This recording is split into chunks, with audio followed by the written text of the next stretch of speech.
మన ప్రభు రక్షకుడైన యేసుక్రీస్తు అతి శ్రేష్టమైన నామమున ప్రియ సహోదరి సహోదరులందరికీ శుభాలు. ప్రస్తుతం నేను యూకేలోని వేల్స్లో ఉన్నాను. వేల్స్లో స్వాన్సీ అనే ఒక పట్టణం దగ్గర అవుట్స్కర్ట్స్లో ఉన్నటువంటి లహార్ అనే ప్లేస్లో ఉన్నాను.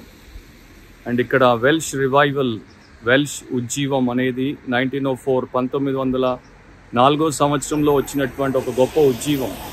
ఇవాన్ రాబర్ట్స్ అనేటువంటి ఒక దైవ సేవకుడి ద్వారా దేవుడు తీసుకుని వచ్చినటువంటి ఒక బలమైనటువంటి ఉజ్జీవం. ఇవాన్ రాబర్ట్స్ 26 సంవత్సరాల గల యవనస్తుడు. అతడు ఒక కోల్ మైన్లో, బొగ్గు గనుల్లో పనిచేసుకుంటూ సండే స్కూల్ టీచర్గా ఉండేవాడు. బాగా ప్రార్థన చేసేవాడు. దేవుడిని 1,00,000 ఆత్మల కొరకు వేడుకున్నప్పుడు దేవుడు మరి సోర్సెస్ ప్రకారము 2.5 లక్షల ఆత్మల్ని ఇచ్చినట్టు చరిత్ర చెప్తోంది. సో ఈ వెనకాల ఉన్నటువంటి ఈ యొక్క మందిరము లేకపోతే కట్టడము, చర్చ్ బిల్డింగ్, మొరాయా చాపెల్ అంటారు దీన్ని.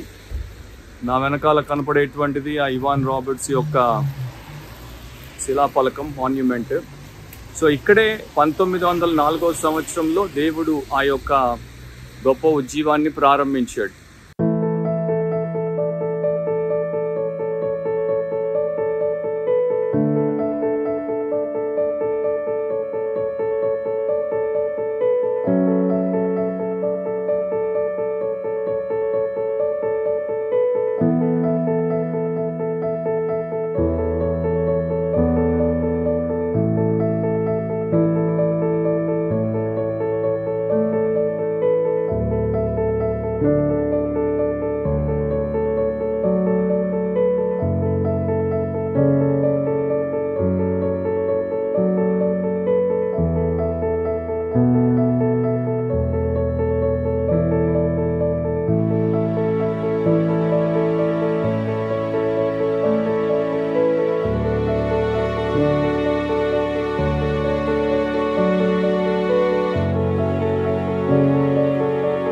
వేల్స్కి క్యాపిటల్ కార్డిఫ్ అనేటువంటి పట్టణంలో నుండి వచ్చినటువంటి ఇంకొక గొప్ప దైవజనుడు డాక్టర్ మార్టిన్ లాయిడ్ జోన్స్. ఆయన లండన్లో గొప్ప ఎక్స్పాజిటరీ పాస్టర్గా పనిచేసి దేవుడిని కనపరిచాడు. దీనికి దగ్గర వెనకాల పిస్గా చాపెల్ అనేటువంటి ఇంకొక చాపెల్ అంటే చర్చ్ ఉంది.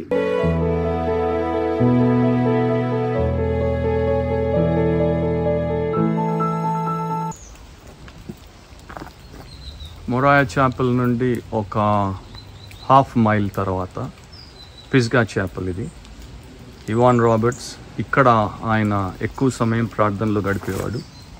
మీరు దానికి సంబంధించిన వివరాలన్నీ కూడా ఇక్కడ చూడొచ్చు. 1904 Welsh revival, Pisgah in revival, history of revival, a place of glory again. అక్కడ ఇవాన్ రాబర్ట్స్ యొక్క వివరాలన్నీ ఉన్నాయి. సో ఇది ఇక్కడ ఉన్నటువంటి ఆ చాపెల్ పడిపోయింది.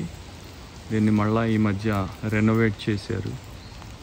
సో ఈ చిన్న చాపెల్లో, చర్చ్ బిల్డింగ్లో ఇవాన్ రాబర్ట్స్ అనేటువంటి దైవజనుడు ఎక్కువ సమయం మోకాళ్ళ మీద ప్రార్థన చేసేవాడు.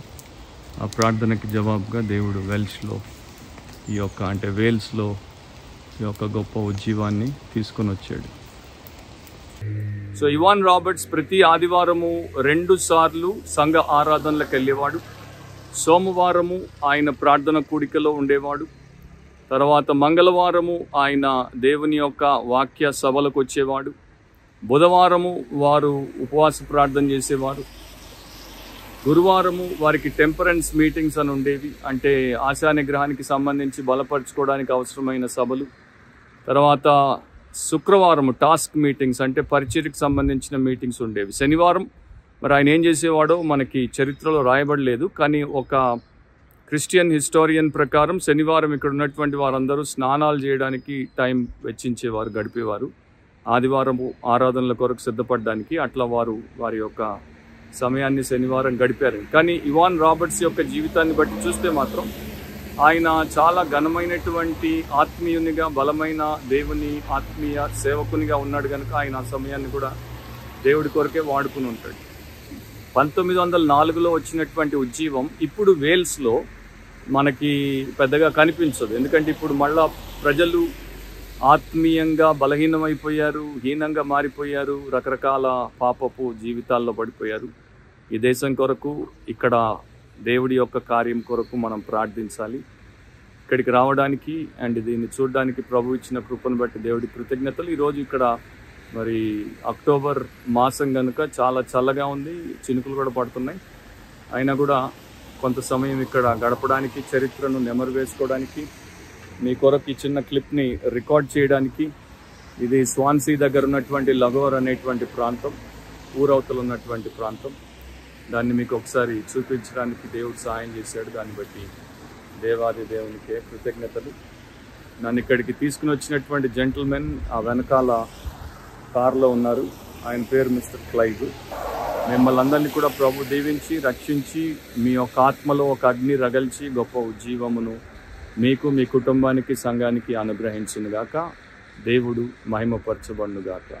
ఆమేన్.